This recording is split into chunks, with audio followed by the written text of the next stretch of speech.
today we're going to be looking at a vintage Mego figure, and this one is Buffalo Bill Cody from the Heroes of the American West series. And this is one I picked up recently, and other than his rifle and handgun, he's in pretty top-notch condition. So this series was first released I think 1974, but it was certainly still available in the UK in the card boxes. They did them on bubble cards and in solid boxes, and the solid box versions were certainly still available in 1979 and 1980, because I got I think it was the Wild Bill Hickok figure in 79 or 80, because it was purchased at the same time as a Star Trek motion picture 12-inch Kirk figure, and I think they were released in 1979, so they were definitely still available. It was a lovely set of figures. They were public domain characters, and based on real life people as well, some of them. So Mego could obviously get away with not paying a lot for a license for them, which meant they could make the figures really nicely with quite a few accessories. So she just snored in her sleep. Hey, bless her. So yeah, the range I think was 6 figures. I think you got Buffalo Bill, you got Wild Bill Hickok, Wyatt Earp, Davy Crockett, who I always thought was the weakest figure, Cochise, Sitting Bull. It might have just been 5 actually, but they were all really nicely done. They certainly, the ones I've seen, came on Type 1 bodies only, and it was quite late into the run. Certainly the one I had in 79 or 80 was a Type 1. Of course, it could have been old shop stock. You used to get that a lot. But yeah, so the Type 1 figures, which I'm not a great fan of the Type 1 body, because their hands just are not made. You can see the hands there. If we compare it to a Type 2 hand, so if you look, the Type 2 hand is much better for gripping than the Type 1. So it means you can't really hold on to his rifle, and then it also means they're not that poseable, and they were held together with the weakest of elastics, so they would often just suddenly you'd be playing with them and the limbs would come off. The Planet of the Apes figures series 1 were just as bad as that, and this one is in really nice condition. So as you can see, he comes with his sort of, I presume it's meant to be deerskin, buckskin tunic, pair of very tight pants, more like tights, stylish cowboy boots. Imagine going about dressed like this. Yeah. You get his hat, which we'll look at in a minute, and then you got a rifle, a belt that was sewn on with a holster, and then a gun.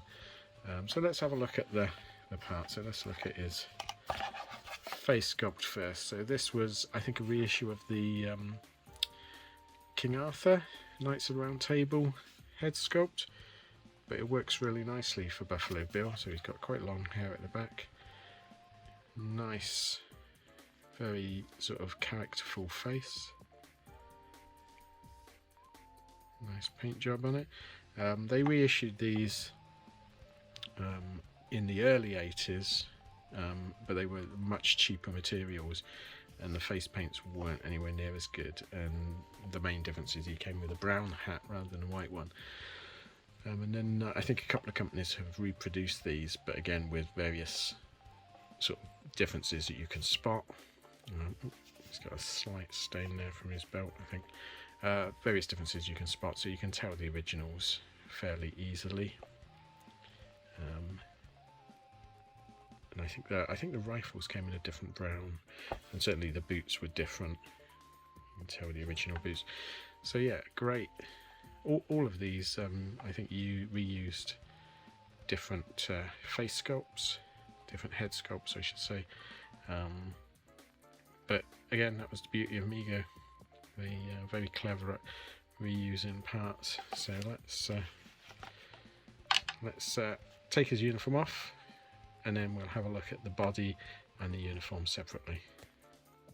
So as we can see, the Type 1 body was pretty crude compared to the Type 2.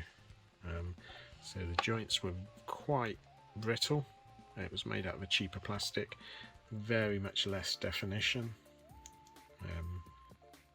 He had knobbly pelvic region. The wrist joints are quite crude, but this was the sort of the beginning of a phenomenon, these Mego figures. You can see, so Mego core, Pat Pending, 71 body,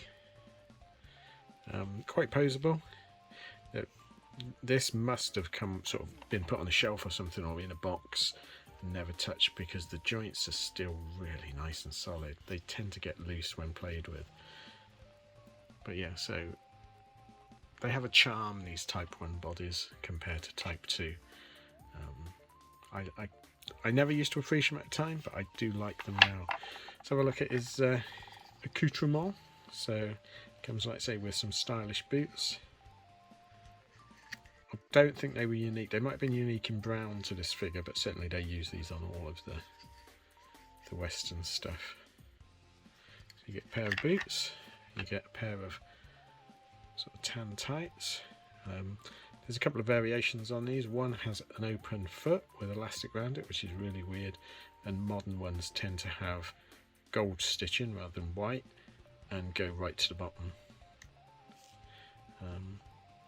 There is also the repro ones only have one seam. Then there's Tunic, which is really nicely made. It's made out of this sort of faux Hessian. We can see the 1972. So 71 body with a 72 figure. So I said I thought these were 74, but so I'm obviously wrong on that. So they lasted a long time in the shops. That's amazing. So the belt was sewn on. The belt is quite loose, which means that the gun belt sort of drags down a bit, and all the gun belt is it clips on. The gun hasn't survived well. It appears to have been, I mean, I think someone chewed the ends of the guns.